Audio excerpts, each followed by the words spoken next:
Last night started off pretty normal. Most of the downstairs lights were off when I got home, but that was to be expected. See, Mary doesn't mean to do it, but she always seems to forget that her husband works the graveyard shift, meaning he will be coming home most nights when both she and the son are fast asleep. It was nothing to be angry about, though. I simply planned to bust her for her constant forgetfulness the next morning and nothing more. Anyways, I hadn't eaten anything in the last few hours, so rather than going straight to bed like I always do, I decided to pop a frozen pizza into the microwave, just to silence my growling stomach. That break of routine, as meaningless as it seemed at the time, is probably the only reason I am writing this. Once I opened the beeping microwave, I saw that its clock read 2:49 a.m. I almost regretted staying up to eat this pizza, and I truly could feel my eyelids getting heavier with each second, but rather than move to the table to eat, I ate right in front of the microwave. I, or Mary, would clean up any mess in the morning. I just wanted to get some food in me and get some rest before I had to follow the same tiring schedule all over again the next day. From where I was eating, my front door was roughly 90 degrees to my left and only about 15 feet away. I could see my front door and a small window beside it if I was looking that way, but at that point I wasn't focused on anything other than devouring my pizza. Out of the corner of my eye, I noticed that the motion lights had just unexpectedly turned on. Other than being surprised, I didn't pay much attention to it at the time. I mean, we live in a pretty wooded area and get animals moving around our yard all the time. I was sure that whatever was out there was nothing of note, maybe a badger or something of the like. After a minute, the lights clicked back off. I assumed that whatever had triggered it must have been scared off immediately by the lights, and I returned my focus to my pizza. Once I was done eating, I dragged myself to the stairs with what little energy I had left in my body. To get to the stairs, you have to walk into the front entryway and pass by the front windows. Without thinking, I took a look out of my front window and was immediately jolted awake as my heart pounded like it was going to leap out of my chest. Because standing in my yard, about 20 feet from our front door, was a man. Well, the outline of what seemed to be a man. There are no street lights on our street, so the only lights in our yard were the motion lights we installed when we moved in, which, as I mentioned, were off, and the dim light we keep on the entryway radiating out the front windows to the yard. So, all I could see was this outline with its head craned upwards as if it were looking towards the stars or something. I didn't really know what to do. It was a freaky sight to see, but we live in a small and secluded community. We know literally everyone that lives around us, and our neighbors are all very trustworthy people. So I figured that this person must have been someone I knew.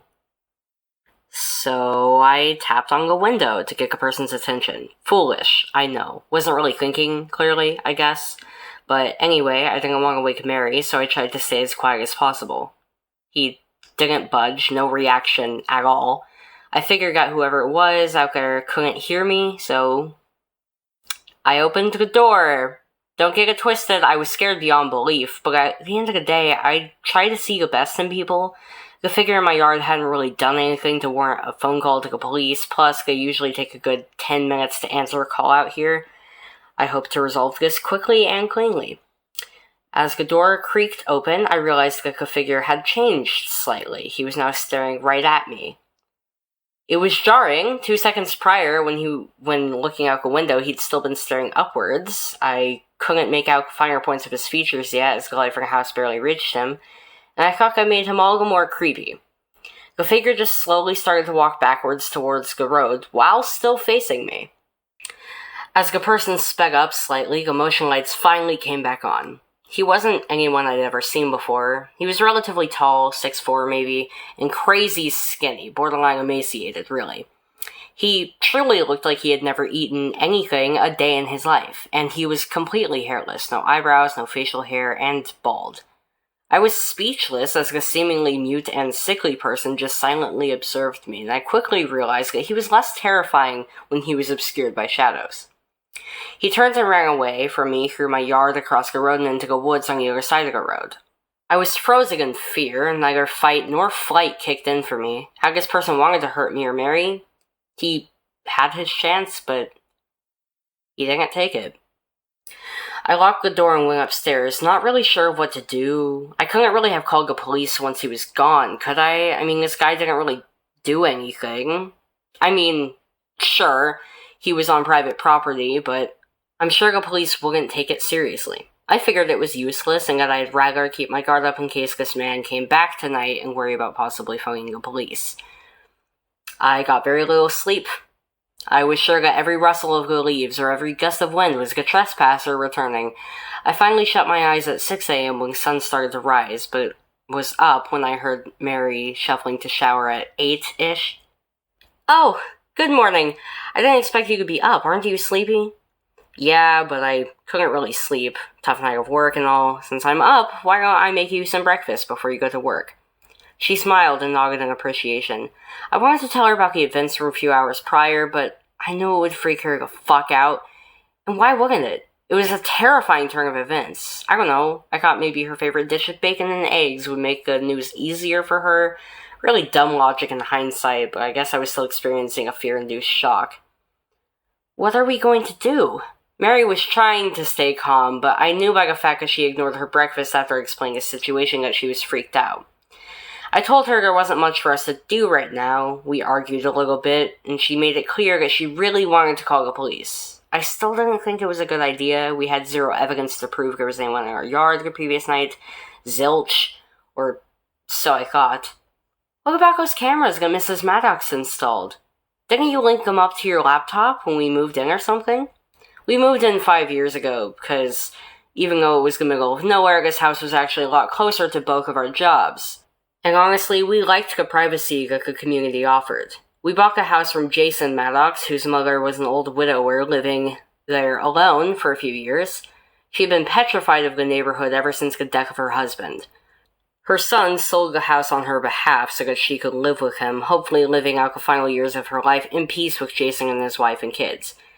Before she moved out, she had Jason install a few cameras outside her house just to provide her peace of mind. The things were cheap pieces of junk, and Jason himself said they rarely looked at them, but it turns out they actually came more handy than any of us could have imagined. I shrugged. I guess you're the brains in this relationship after all, Mare. I'll call the boys in blue and deal with them and the cameras before I head off for work. In the meantime, do me a favor and don't get too upset about all of this. That was easier said than done, but I actually think she was a lot calmer once I started to take her police suggestion seriously. I kissed her goodbye and got right to work, figuring things out. I poured myself a coffee and got to work. I was half expecting the bastards not to work in their hour of need because of my half-decade of neglect, but thankfully I couldn't have been more wrong. I opened the software, and after 15-ish minutes of updates, I finally saw a live feed of the 4 different cameras of my outside. The camera in the driveway was angled poorly to the point where you could only see a small sliver of the driveway and dense foliage, while the back and side cameras showed mostly foliage in the fenced portion of our yard. Jason Maddox had unsurprisingly done a piss-poor job of setting up 75% of the cameras. The front camera was a comparative mecca for our home surveillance. From what I could tell from watching the live feed, this camera was angled perfectly to have captured our uninvited visitor. I went into the database and found last night's camera feeds. Sure enough, at 2:54 a.m., the man crept out from the shadows and into our front yard. There it was. Concrete, undeniable proof. I called and alerted the police, and they took me very seriously once I told them I had video evidence of the intruder. The operator said that 2 officers would be sent to my home to view last night's video and file a police report. Alas, my relief was short-lived. Something that the operator had said made the hair stand up on the back of my neck. A logical and seemingly mundane question with immense ramifications. Something both horrifying and entirely possible that I simply hadn't thought of. Does this individual show up on the security cameras any other nights? All at once, I realized how entirely possible and downright terrifying this possibility was. I mean, how many times did I lie awake in bed and see the front lights click on at odd hours of the night? Like I said, it was a pretty regular occurrence for us. I immediately checked the feed from the night before I had encountered the man face-to-face. I wasn't sure when he might come, so I started at 9 p.m. I played it at 2 times speed and made it through the night without anything of note. Momentary relief. I went back one more night prior. At 12:36 a.m., he creeps into the yard and triggers the front motion lights. I was stunned.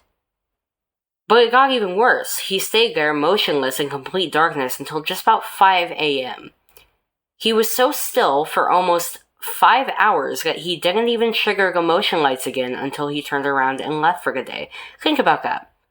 While our motion lights aren't very sensitive, I know for a fact that something as simple as a head jerk from a sneeze would set them off. This guy was essentially a statue for almost 5 hours. As I'm writing this, I am shaken. The police arrived moments after I made my discovery. I told the two officers about this new development, and they were visibly uncomfortable. Sergeant James, the veteran between the two officers, would later tell me that he never saw anything like this in his almost 23 years on the job. We went through 33 days worth of video logs and found that the man came to my house on 27 of those nights. Besides the night I had interrupted him, his briefest stay lasted 22 minutes and 15 seconds 5 days ago. His longest stay occurred early last week. He arrived at 11:57 p.m. and left at 6:13 a.m. He always stands in a similar spot in the front yard about 20 feet from the door. I called in sick for work tonight because I can't begin to describe how little I want Mary to be alone at this house when night falls. I'm terrified. So are the cops. Especially since they know they don't have this person for much. So far, all the evidence shows us trespassing and loitering on private property. If they were to catch him in the act and not find any reason to charge him with a more serious crime, he'd probably just get a fine or a brief stint in jail. They claim they'll have patrol cars scouring the area tonight and one car stationed in front of my house all night, which makes me feel somewhat better, but their lack of answers and their obvious uneasiness about this makes me all the more nervous. That's all I have for now. Mary comes home in an hour, and it will be dark soon. If anyone on here knows anything about the situation, or just a theory, or spots a detail I missed, please let me know in the comments. I'll update you all when or if we learn more about this whole situation, or if something of note occurs. Until then, let's just hope we make it through the night tonight. Update. Thank you to everybody who expressed their concern for my wife and I. Between all of your kind words and the kindness of the police, it's nice knowing that we aren't alone through all this craziness.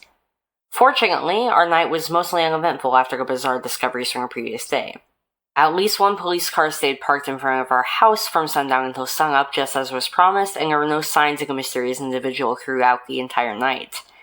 I know it's quite possible he could have been present somewhere else, but you take solace in the little victories when you can get them.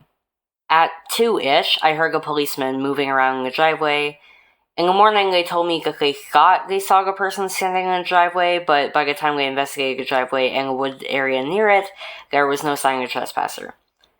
I also appreciated hearing all of your suggestions and the comments about how to get through these times of trouble. I'm not a superstitious man, but I definitely can't rule anything you suggest out at this point. After doing some research about wendigos and skinwalkers, I can say I'm thoroughly terrified by the similarities our visitor had with both of them. I sure as hell hope that our guest wasn't either of those, otherwise this all seems pretty hopeless. Also, I actually do own a shotgun. I've never used it for anything other than skeet shooting, but having it definitely makes me feel a little bit safer. I'll be sure to keep it locked, loaded, and by my side until everything else is resolved. Anyways, there have been some developments since last night, which I will share with you all now. For starters, I've decided not to tell Mary about the fact that our guest is a recurring visitor to our property. I told her that the police stayed out front all night as a favor to us rather than fear that we're dealing with something a lot more malicious than just a one-time trespasser. Plus, I'm worried that this might bring back some bad memories for her. See, she had an issue with a stalker when she was in college, and it persisted for nearly a year before she was able to get a restraining order on him. Even though she hasn't seen the person since, she's still very much disturbed by that painful experience 8 years later. I spent most of my last night trying to convince her to make a trip to stay at her sister's, but she refuses to leave me alone despite how unsafe her house is now. I'm walking on eggshells here, so while withholding the truth from her feels dirty, I think it's better than the alternative if she is sticking here with me. I also made a trip to town around 9 o'clock this morning to make a few purchases that should let any upcoming nights feel a little bit safer. The most important purchase is 15 lights that are much stronger than the ones that we had dotting our property since we moved in. These new lights are set on a timer, so I plan to illuminate just about every inch of property starting tonight. I also make a stop to my friend Andrew's house after my shopping spree. He's on the road for work right now, but since he's been an avid hunter his whole life, I knew he had something that could really up my surveillance factor: game cameras. If you're not familiar, game cameras are cameras used mostly by hunters that are often triggered by either sound or motion. Andrew's 3 game cameras were older and were only able to take still frames when triggered, but I think it's important to monitor the woods surrounding my house as well as my property. The more information I can gather on this person, the better chance we have of getting our life back to normal. After making these stops, I got back home around noon to both set up for another tense night and to continue to find answers on who it was visiting our house.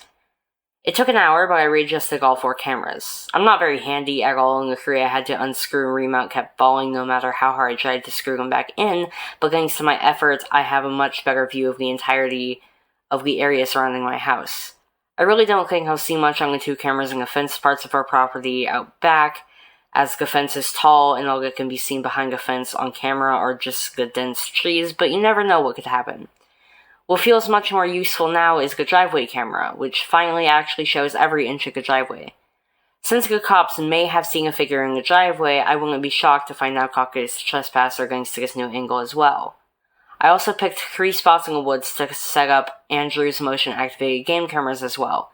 Since these cameras are older technology, I won't be able to see the stills until I retrieve them and download their images the next morning.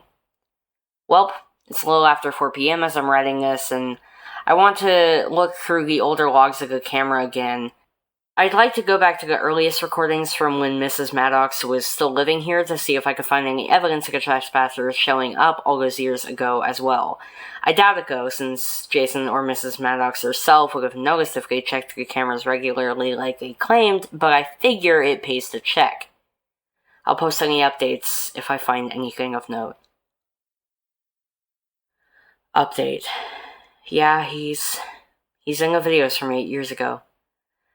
I looked through the first 3 nights recorded by the camera, and so far this bastard has shown up in the front yard each night.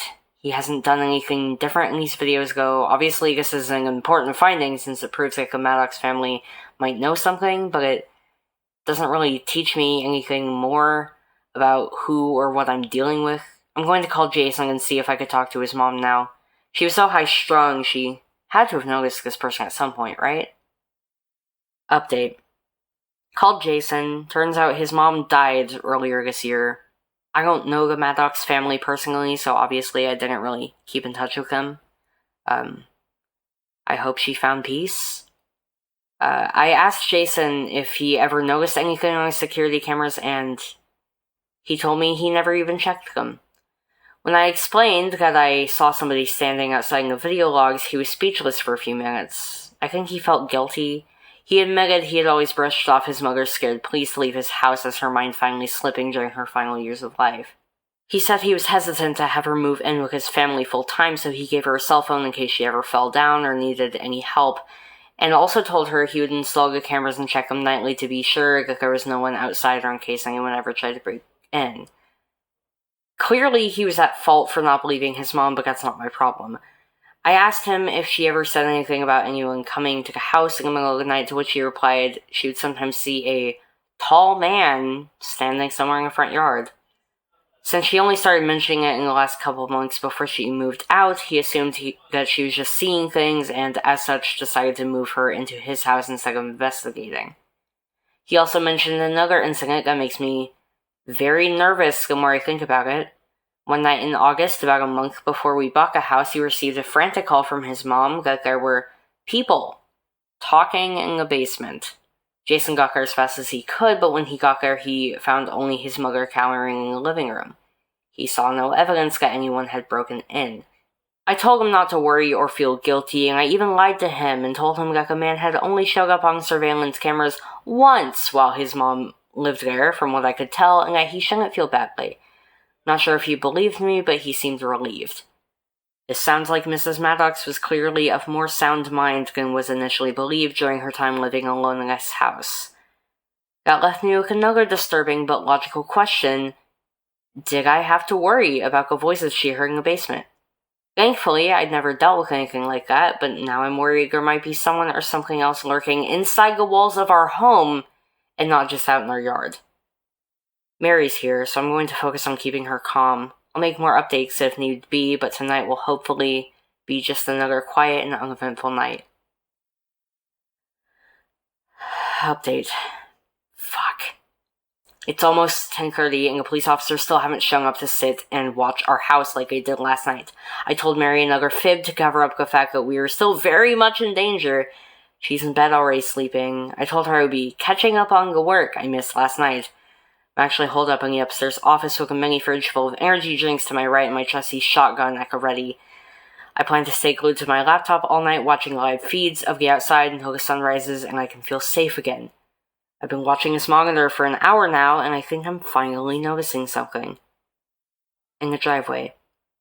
It's just out of the light, crouched down near the woods, but yep, that's him. He's completely motionless, but it's definitely him. I think he's been here for a while now, but he just twitched slightly a couple times. I'm calling the police as I type this. They've been alerted and are on their way now. I know they'll do their best, but I probably won't see them for another 20 minutes. I've got the gun on my lap now. I'm going to bring the gun and the laptop with me into the bedroom and lock the door for Mary's sake. Can't be too safe.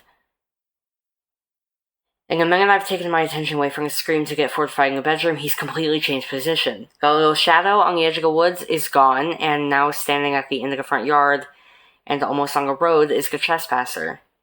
His head is craned upwards towards the sky. Again. It's almost like he's staring at the camera. Staring at me. It's quiet. Eerie. I know we live in a secluded area, but he just sprang towards the house. He's banging on the door. Second update. Unsurprisingly, things since my last update have been insanely hectic. I truly haven't been able to find the time to write this next post for you all until right now, so I am very sorry for all the worry I caused anyone with my abrupt ending of the previous post. My wife and I, luckily, are once again okay. We're still very shaken up by every little terrifying thing that has happened in the last few days, but thankfully we will be fine. Our bond has only strengthened during all of this, so that is a massive positive and a boatload of negatives. Before I get into the finer details about last night, I want to address something that a lot of you have been saying the past few days. It was a bad move for me to withhold the truth from Mary. I thought I was doing the right thing in the moment, but lying to her was a bad idea. I could have gotten her killed, and that makes me feel awful. I came clean with her earlier today, and she handled it about as well as I could have expected. My face is still red from where she slapped me, but she accepted my apology. I'm not perfect, but I'm glad that my most recent blunder didn't cause any irreversible harm. Anyways, here's everything I know about what happened last night. When I heard the first bangs on the front door, I could tell almost immediately that the door had no chance of keeping out whoever or whatever was trying to get in. I posted the update, grabbed the shotgun, and took my terrified wife to the closet. It was the safest option, really. There was only one entrance in this surprisingly spacious closet, and we were able to block the door with our wooden shoe rack. I kept the shotgun in hand until we emerged from our makeshift panic room almost a half hour later. Our house is pretty compact, and the closet we hid in is right above the entryway to the house, so we were still able to hear what was happening downstairs pretty clearly. We heard the door splinter and then slam heavily to the floor in a heap. We then heard the heavy pounds of feet on our wood floor as whatever was downstairs did who knows what in the entryway. The most disturbing thing we heard, though, was its voice. Well, it's complicated. It didn't really speak, it just loudly growled and groaned guttural gasps as it, scurried around in our entryway. Mary cuddled close to me, whimpering, and barely managed to get a petrified whisper out to me. Is he saying words? I hadn't been focused on whether it was saying anything or not before then, so I tried to discern any words that I could understand, and sure enough, I could sort of distinguish what sounded like gibberish between the seemingly pained moans coming from downstairs. It was something like Peverial Vahites answer it. It repeated the same sounds for a few minutes, making rough and sporadic stops in between them and also occasionally stopping to make pained wheezing noises. This sounded like a man whose vocal cords had gone down on a cheese grater and he was trying to chant something. It was a horrible sound, like 1,000 nails on chalkboards, but then after moments of listening to this disturbing melodic gibberish, our home fell silent again. Mary and I looked at each other. I'm almost positive we were both thinking the same thing at that moment, and that we couldn't leave the closet until we were 100% sure that whatever was downstairs was gone, no matter how quiet it got. And sure enough, after 5 minutes or so, we heard a loud shriek and the now familiar pounding of heavy footsteps on our wooden floor as it sprinted deeper into our house. My heart skipped about 10 beats as we heard it pounding on the door inside the house. We would have heard him come up the steps if it was the door to our bedroom, so we both breathed a sigh of relief as we heard him forcing his way into our basement. Everything else happened almost too quickly to process. We heard the door to the basement break with a similar crackle as the front door, followed by a few thuds in immediate succession, followed by the bangs of footsteps as it charged down into our basement. We heard another relatively distant but still blood-curdling shriek come from the creature, and then silence again. It wasn't much longer before we heard a shout coming from downstairs. "Police! Come out with your hands up!" The police arrived on the scene in full force probably 20 minutes after receiving my call. I had told the operator I was fortifying myself in my bedroom and where the bedroom was, so I wasn't too surprised to hear knocking on the door minutes after they had entered into the house. I was a little nervous to leave the safety of my closet, as my imagination had me worried that whatever had broken into my house was disguising itself as a police officer to lower my guard. But when the voice on the other side of the door addressed me by name, I realized that it was Sergeant James speaking with me. If you don't remember, he was one of the officers who came to my house when I first phoned the police about a trespasser. He escorted Mary and I out of the house while the rest of the police officers marched down to the basement. There were even more officers with their guns at the ready outside. I finally felt safe for the first time all night. Sergeant James took us to an ambulance parked at the end of our driveway where paramedics awaited us to make sure we were okay. After we were cleared medically, we hopped in Sergeant James's patrol car and he took us to the station for questioning. I should backtrack a little bit. Even though Sergeant James clearly wanted us to get out of the house as quickly as possible, I was still able to observe the chaos that lay on the floor just inside my front doorway. There were the expected but disturbing sights, such as the wrecked front door lying on the floor and the huge scratch marks on the doorframe. But there was one unexpected piece of evidence that disturbs me on a whole different level. The police have said nothing about it still, no matter how much I've asked. Starting on the front porch, splashed upon the splintered piece of door that lay upon the floor, and streaking all across the floor in a jagged line leading to the basement, was a dark crimson substance. Obviously, my first guess would be blood, but since this whole situation is extremely bizarre, I can't really be sure. If anyone has any ideas on what this is, or why the creature would just be bleeding all over the place, then please let me know. I don't know if the police are withholding information from me, or simply don't know the truth themselves, but I can't stop thinking about it. Once we got to the police station, Mary and I were given time to relax as best as we could. We hugged each other and cried, and that's pretty much all we've been able to do since leaving the house. It's hard to relax during times like these. They began questioning us a little before 7 a.m. Most of the questioning was uneventful or pertained to things I already mentioned in one of these 3 posts, so I won't bore you with too many details. However, one of the detectives stated that whatever I had discovered in my yard 2 nights ago was most likely not human.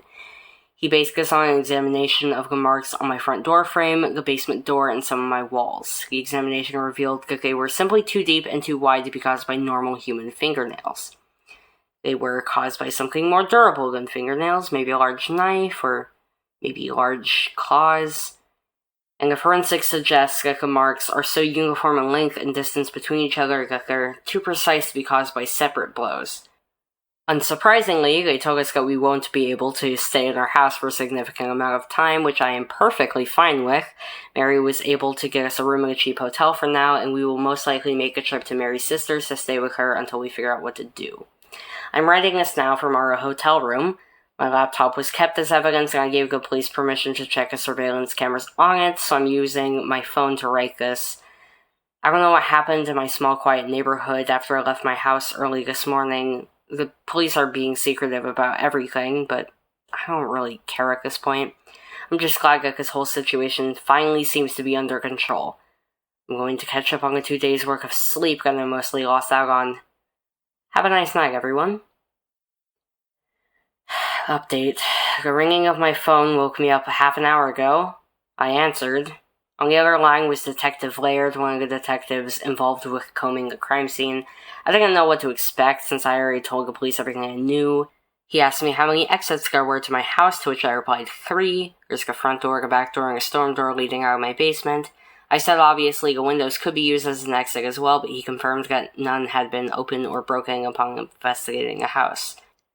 There was a long pause, and then I heard Detective Laird swallow air nervously. Then he explained, "Well, your house is currently surrounded by police officers, and it has been since the moment that we got here. Not a single officer outside has seen the intruder leave your home. Inside the house, even more officers have checked every inch of the house and haven't found any sign that the intruder is still here." I said nothing. "We've checked the security feeds on your laptop as well. We watched and rewatched again every second of the recordings. No sign of the intruder leaving. We don't know where he went." I don't know what to do anymore. Final update. 2 nights ago, after speaking with Detective Laird about the creature that broke into my home, I'm pretty sure I had a panic attack. I couldn't catch my breath no matter how hard I tried. It felt like my throat had closed up. I shouldn't have fallen back asleep after hearing that terrifying news, but I did. I had no choice. Maybe it was all the stress of the last few days, maybe it was the panic attack, or maybe it was something else entirely, but I did fall asleep. And that night, I had the most vivid dream I've ever had. Usually my dreams are a jumbled mess of nonsense, but this one seemed to flow much more coherently than normal. It seemed to tell me something.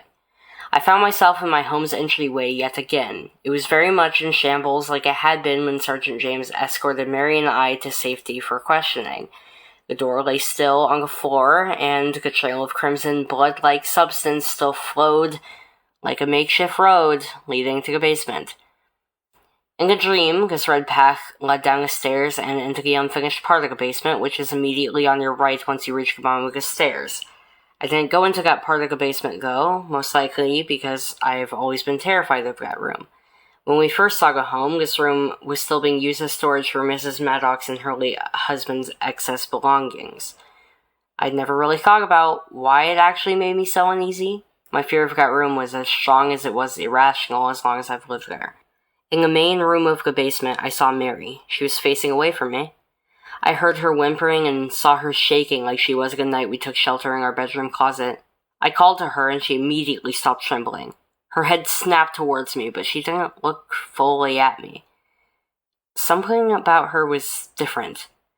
I wish I could explain it better because it was so alarming, but I really can't put into words what it was at the moment. With her head still turned, but again, not fully looking in my direction, she started whispering something. "We never leave, we never leave, we never leave, we never leave, never." I turned my head to the left towards that abominable room to see that the door wasn't there. It had unsurprisingly been broken down. The crimson trail led into that room, but I couldn't see more than a few steps past the doorway. Seemed like all the light had been drained from the room. Usually there was enough natural light from the small windows to make out the outline of the room and its contents. Regardless of the seemingly amplified darkness, I was still able to see the outline of a person standing there. The only thing I could tell for certain was that it wasn't the creature because this figure was about my height. The figure stood in the doorway, bathed in darkness, and stretched their arms outwards towards me, before being pulled backwards into the darkness.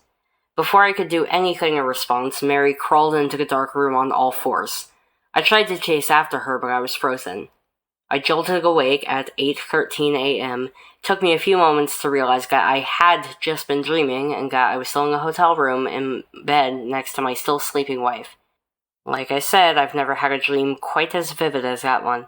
The details of my home had been perfectly accurate. I knew from that moment that the dream meant something, but I'm still not really sure what exactly. At this point, I wasn't sure if I would be returning to my home to investigate further, but the dream seemed like it was trying to tell me that if I did go home, there was probably something of note in the basement. Mary and I got lunch and discussed what our next move should be. She was set on moving away from this place and never looking back, something that I was reluctantly leaning towards as well. We both knew that this move would alter our lives forever and would also mean that we'd have to scramble for a new way to provide for ourselves, but we didn't really care at this point. We agreed that we would make a return trip to get my car out of the driveway, and that would be the last time that we would ever set foot on the property again. We determined that we would go there once we were done eating lunch and meet up at her sister's house afterwards. At our house, there was the expected hustle and bustle for a crime scene, especially for one as interesting as my home. I spoke with Detective Laird in the front yard. He told me that the house had been scoured at least 6 more times since we last spoke, and that there was still no sign of the creature. The police, for all the good they've done us and for all the patience they've shown, do really seem to be hiding something from us. It's not like they seem malicious, but it seems more like they're on damage control and just want to deny everything. When I asked Detective Laird if I would be getting my laptop back anytime soon, he spewed out some rant about how the laptop seems to have a virus and how they had to take it back to the station to run diagnostics and figure out what went wrong with it.